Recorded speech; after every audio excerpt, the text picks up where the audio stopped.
Halo teman-teman, selamat siang semuanya. Balik lagi nih kita di Learning Journal Podcast hari ini. Jadi hari ini kita bakal eh, ngobrol ini nih terkait pengalaman dan pemahaman diri masing-masing selama 4 hari pembelajaran kemarin yang udah disampaikan sama Ibu Fitri. Jadi mulai dari wawasan kebangsaan, analisis isu kontemporer, algoritma kebangsaan, sampai teknik analisis isu. Nah, jadi uh, topik ini sebenarnya bukan cuma teori di kelas sih. Ini bisa jadi bekal kita sebagai apa ya ASN untuk tetap kokoh, adaptif dan siap menghadapi tantangan zaman gitu. Jadi boleh nggak hari ini kita dengar pendapat masing-masing gimana kait pembelajaran 4 hari kemarin. Ada yang mau usul untuk menyampaikan terlebih dahulu, teman-teman? Banget dari satu ya. Kita mulai dari Mbak Citra deh. Mbak Citra, gimana Mbak Citra untuk pembelajaran 4 hari ini? Jadi selama 4 hari pembelajaran distance learning sama Bu Fitri ini, saya udah mempelajari beberapa hal kayak wawasan kebangsaan, sama bela negara, terus isu kontemporer, algoritma kebangsaan, sama analisis isu kontemporer. Nah, pada hari pertama, kita dapat pelajaran tentang pentingnya wawasan kebangsaan sama bela negara bagi ASN. Terus kita juga belajar tentang tantangan dalam menegakkan nilai-nilai kebangsaan. Contohnya kayak adanya perubahan tatanan geopolitik global, ketidaksepakatan ideologi Pancasila, transisi demokrasi yang belum tuntas, kemiskinan dan kesenjangan pendidikan, serta kurangnya pemahaman mengenai wawasan Nusantara. Nah, kita juga dapat pelajaran tentang 5 indikator nilai-nilai bela negara, yaitu ada cinta tanah air, sadar berbangsa dan bernegara, setia pada Pancasila, rela berkorban untuk bangsa dan negara, dan kemampuan awal bela negara. Terus waktu hari kedua, kita ada belajar tentang analisis isu kontemporer. Nah, di Indonesia sendiri, kita menghadapi beberapa isu strategis kontemporer, kayak polarisasi sosial, krisis identitas di era digital, korupsi, narkoba, terorisme, perubahan iklim, terus ancaman cyber, sampai ke rendahnya literasi digital. Terus waktu hari ketiga, kita dapat materi tentang algoritma kebangsaan. Nah, konsep algoritma kebangsaan ini menekankan pada pembentukan pola pikir, sikap, dan tindakan berdasarkan nilai keadilan, gotong royong, inklusivitas, integritas, dan kepeloporan.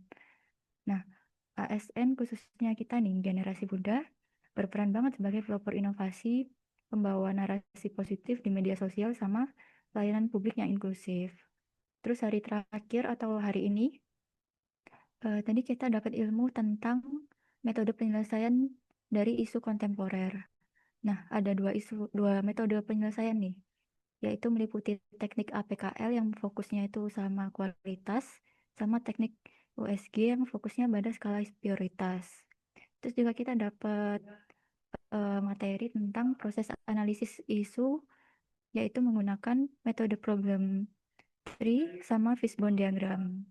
Terus kalau yang saya pahamin dari 4 hari ini, materi ini lebih menekankan kepentingan wawasan kebangsaan sama bela negara bagi ASN pada saat menghadapi tantangan seperti polarisasi sosial, krisis identitas digital, korupsi, narkoba, terorisme, perubahan iklim, sama ancaman cyber. Terus kalau melalui algoritma kebangsaan, kita lebih berlandaskan ke keadilan, gotong royong, sama inklusivitas, integritas. Terus kita juga sebagai ASN generasi muda nih diharapkan bisa mempelopori untuk inovasi sama pembawa narasi positif, eh, serta membawa pelayanan publik yang lebih inklusif untuk menjaga persatuan serta keutuhan NKRI. Itu sih Kak dari saya. Oke, terima kasih Mbak Citra. Kita Iya. lanjut nih dengan pendapatnya dari Mas Rian, coba ya.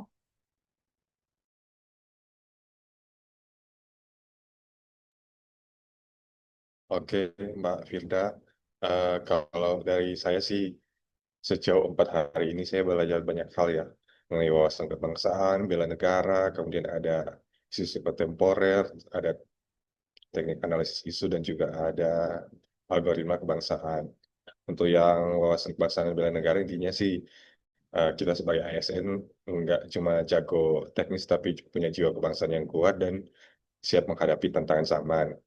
Nah, di situ juga kita belajar paham Indonesia, kita mengerti Pancasila, Undang-Undang Dasar 1945, NKRI, Bhinneka Tunggal Ika, kemudian juga kita peka terhadap masalah, kita bisa melihat dan menganalisis masalah-masalah besar yang sedang terjadi di sekitar kita, dan juga kita siap bertindak, yang mana kita punya mental dan fisik yang siap untuk membela negara lewat pekerjaan kita sehari-hari. Nah, kenapa ini penting? Karena memang banyak masalah isu-isu strategis yang sedang terjadi di Indonesia. Kita tidak hanya bisa pura-pura semua baik-baik saja, tapi kita harus sadar bahwa banyak tantangan yang serius yang dihadapi Indonesia. Misalnya korupsi seperti yang dikatakan Mbak Citra tadi, ada juga narkoba, ada terorisme, ada masalah sosial ekonomi. Kemudian juga ada ancaman dunia maya yang seperti pinjol, judi online, hoax. Kemudian juga ada konten-konten yang bertujuan untuk memecah belah. Nah, dengan melihat itu dan melihat masa-masa itu, terus apa yang harus kita lakukan gitu sebagai ASN.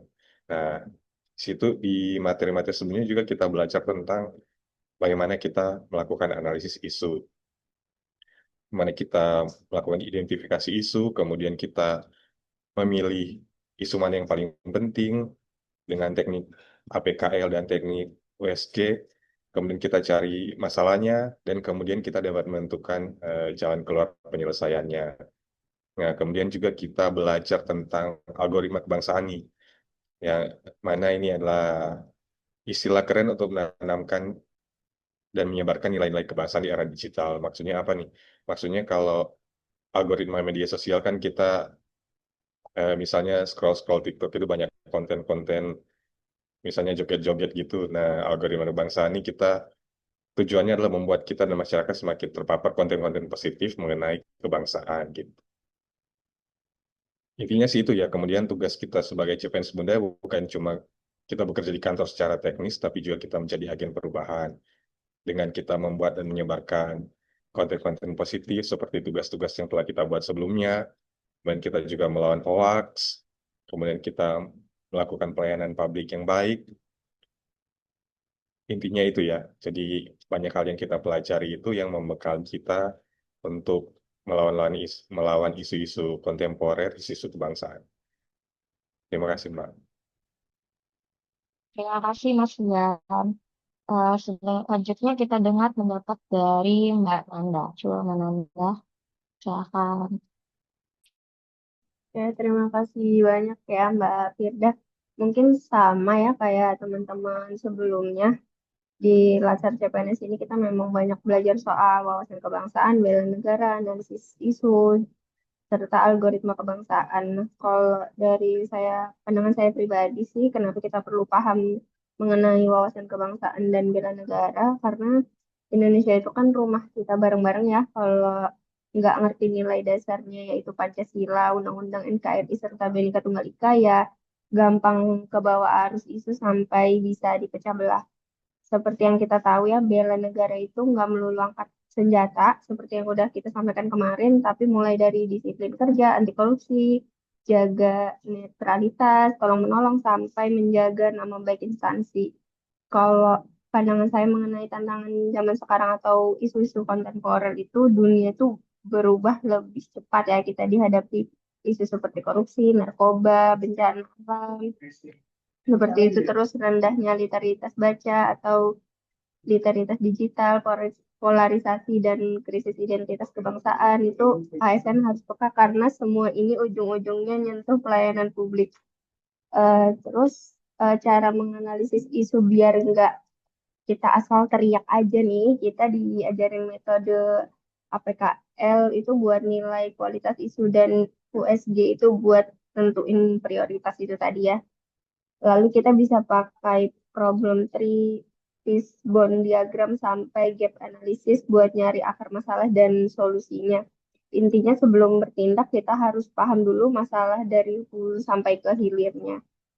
Kalau untuk pandangan saya di algoritma kebangsaan itu sendiri, coba bayangin aja kita bikin program yang isinya nilai-nilai kebangsaan seperti keadilan, gotong royong, integritas, seperti itu. Kalau dijalankan kan output akhirnya yang sigap, inovatif, dan peka terhadap keberagaman.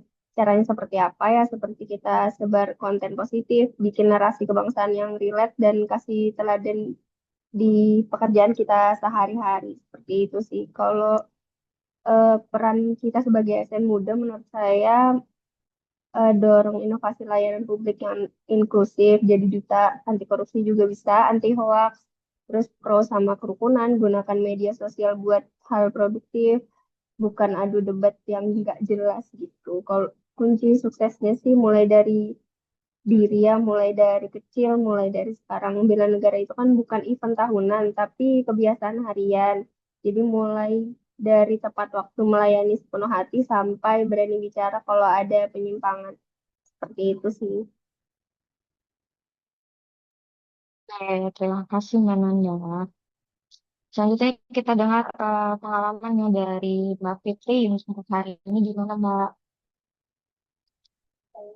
Baik, terima kasih Mbak Citra. Sebenarnya saya setuju banget ya sama pendapat dari teman-teman, eh, dari Mbak Citra, Mas Prian, Mbak Nanda. Itu mungkin itu udah lengkap semuanya ya dari pembahasan kita pada 4 hari ini.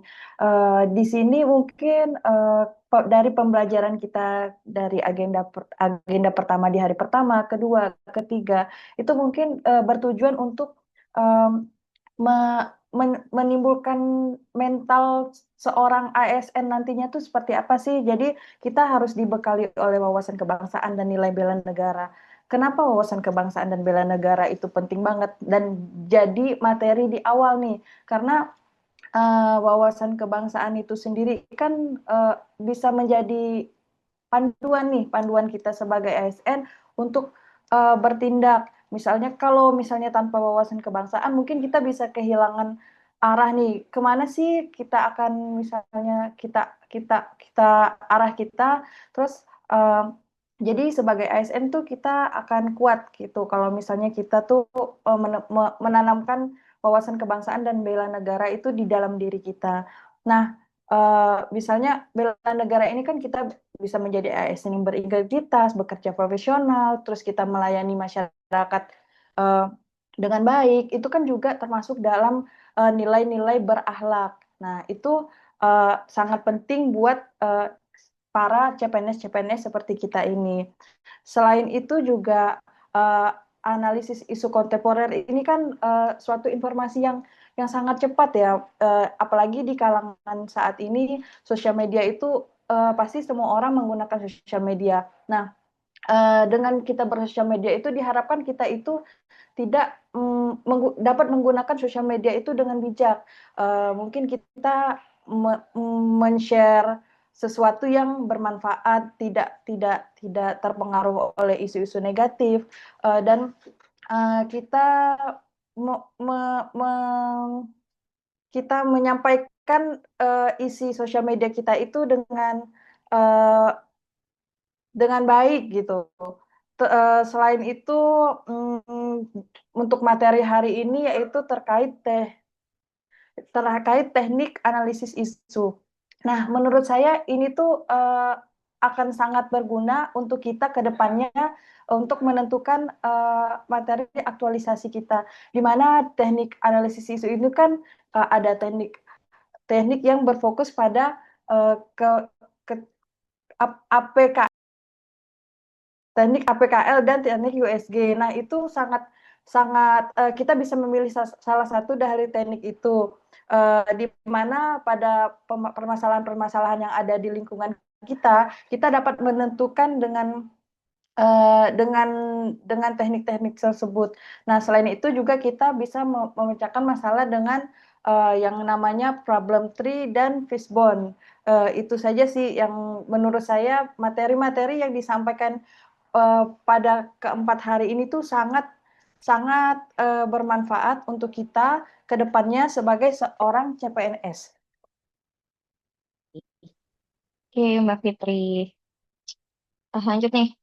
Kita dengar dari Mas Adit kali ya. Bisa dimulai Mas Adit. Oke, thank you Mbak Firda ya. Eh, Sebenarnya saya juga setuju dengan pendapat teman-teman saya yang sebelumnya tadi itu. Setelah melalui beberapa hari pembelajaran ini, saya juga mendapatkan banyak banget ya pemahaman baru yang membuka wawasan saya tentang bangsa dan negara. Yang pertama dari materi wawasan kebangsaan, saya makin sadar gitu bahwa kita semua adalah bagian dari satu kesatuan yaitu NKRI. Lalu saya juga belajar bahwa persatuan, rasa toleransi, dan menghargai adalah kunci untuk menjaga keutuhan bangsa. Nggak cukup cuman kita mengenal lambang atau semboyan negara aja gitu.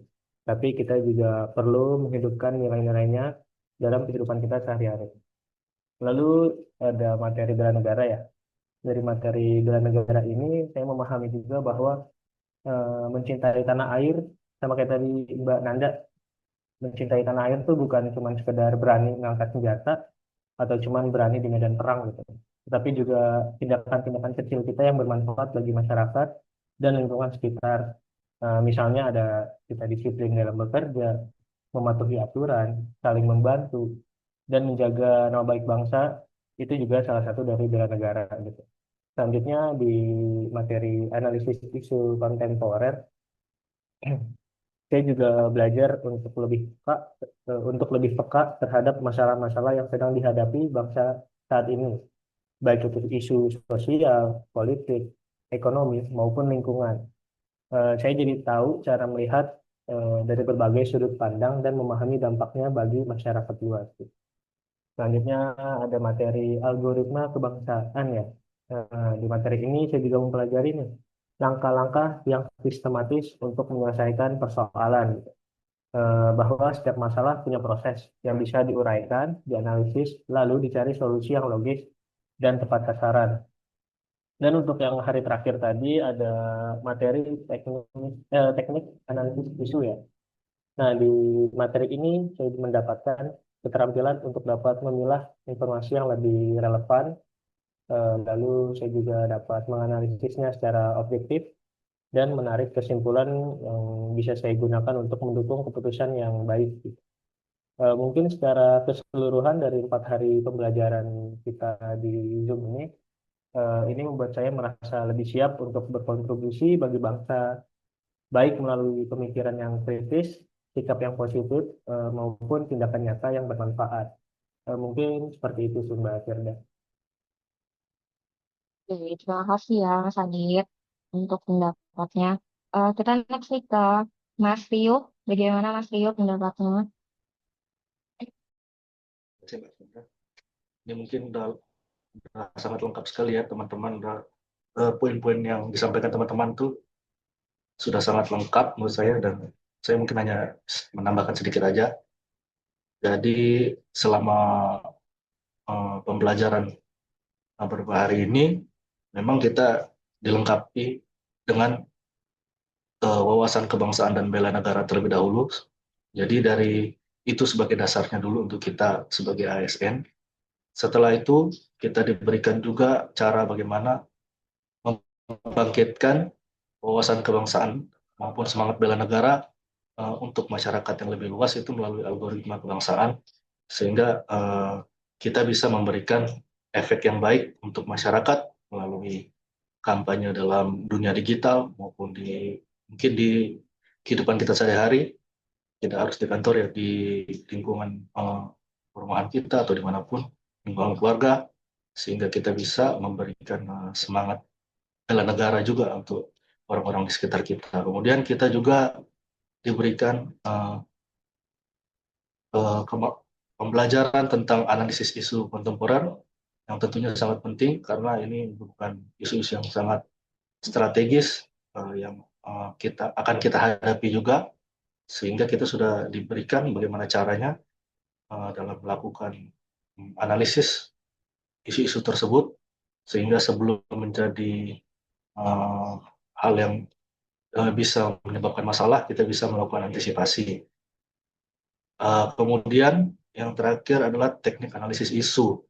Ini sangat berguna dan bermanfaat sekali untuk kita sebagai ASN, karena melalui pembelajaran analisis isu ini, kita bisa melakukan identifikasi, pemilahan, pendalaman, sampai menemukan solusi untuk masalah yang kita hadapi. Jadi kita dalam melakukan analisis isu juga tidak sembarangan. Kita selalu melihat setiap faktor-faktor yang berpengaruh, ataupun kita harus mencari akar permasalahannya.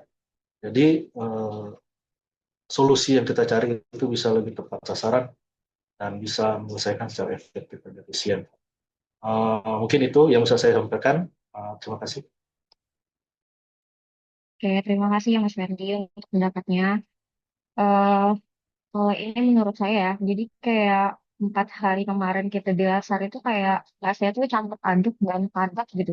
Tapi itu banyak banget yang nyangkut di kepala. Jadi kayak hari pertama kita bahas wawasan kebangsaan sama bela negara. Jadi langsung keingat ASN tuh kita nggak cuma ngurus berkas atau kita di lapangan ataupun kita ngejar target, tapi ternyata tuh ada nilai-nilai dasar tuh yang harus ditempel di diri kita. Jadi kayak cinta tanah air, setia sama ideologi, terus siap berkorban dari masyarakat. Dan juga kita harus ingat dengan platform Densus bernegara kita, yaitu ada Pancasila, UUD 45, NKRI, sama Bhinneka Tunggal Ika.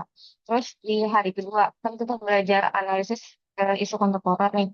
Jadi ternyata masalah bangsa itu tuh nggak cuman kayak berita di TV gitu ya. Jadi kayak korupsi, narkoba, cyber tuh bahkan perubahan iklim tuh semuanya tuh nyambung sama tugas kita tuh sebagai ASN. Jadi kita nggak cuman diam aja, jadi kita harus siap peka dan ngasih solusi sih sebenarnya. Terus di hari ketiga, algoritma kebangsaan ya. Di algoritma kebangsaan ini seru sebenarnya. Jadi kita tuh kayak kita dapat resep rahasia untuk apa ya, membangun bangsa. Jadi kayak Pancasila itu jadi mesinnya, terus UUD 45 sama Bhinneka Tunggal Ika itu jadi panduan. Terus bumbunya itu utamain nilai itu kayak gotong royong, integritas sama inklusivitas itu jadi bumbu-bumbunya gitu. Jadi tinggal kita memasuki di lapangan kayak gimana nih. Tuh. Dan hari ini kita terakhir bahas tentang teknik analisis isu. Jadi menurut aku sih paling praktis karena diajarin cara mulai masalah step by step. Jadi itu keputusan yang kita ambil itu jelas alasannya, jadi bukan cuman feeling doang gitu. Nah, jadi kalau disimpulin 4 hari ini kayak misi toolbox kita sebagai ASN, ada fondasi nilai, ada kepekaan, ada strategi, dan ada teknik eksekusinya. Jadi tinggal kita bawa bekal nih kerja sehari-hari dan buktiin kalau kita bisa benar-benar jadi ASN yang baik banget untuk negara kita. Gitu. Teman-teman ada yang mau disampaikan lagi nggak ya untuk podcast hari ini? Kira-kira udah cukup ya? Gimana? Kayak cukup. Jadi kalau misal dirangkum ya, jadi 4 materi ini tuh ibarat kaki tongkat. Jadi wawasan kebangsaan itu memberikan kita fondasi nilai, terus analisis isu kontemporer ini bikin kita peka terhadap tantangan, terus apa lagi ya? Algoritma kebangsaan itu memberikan kita resep membangun bangsa, terus teknik analisis isu itu mengajarkan kita cara menyelesaikan masalah dengan tepat. Jadi kalau semua ini kita jalankan, kita bukan cuma jadi ASN yang paham aturan, tapi juga jadi pelayan masyarakat yang berkarakter, kreatif, dan selalu berpihak pada kepentingan bangsa. Jadi mungkin itu aja ya teman-teman. Boleh nggak nanti di akhir kita sama-sama nih, akhir salam bela negara gitu, oke? Jadi terima kasih semuanya sudah mendengarkan. Sampai ketemu di episode podcast berikutnya. Semangat. Salam bela negara. 1, 2, 3. Yuk, Salam salam bela Salam Salam bela bela negara. negara. Salam Oke, bela terima kasih negara. teman-teman. Terima kasih teman-teman.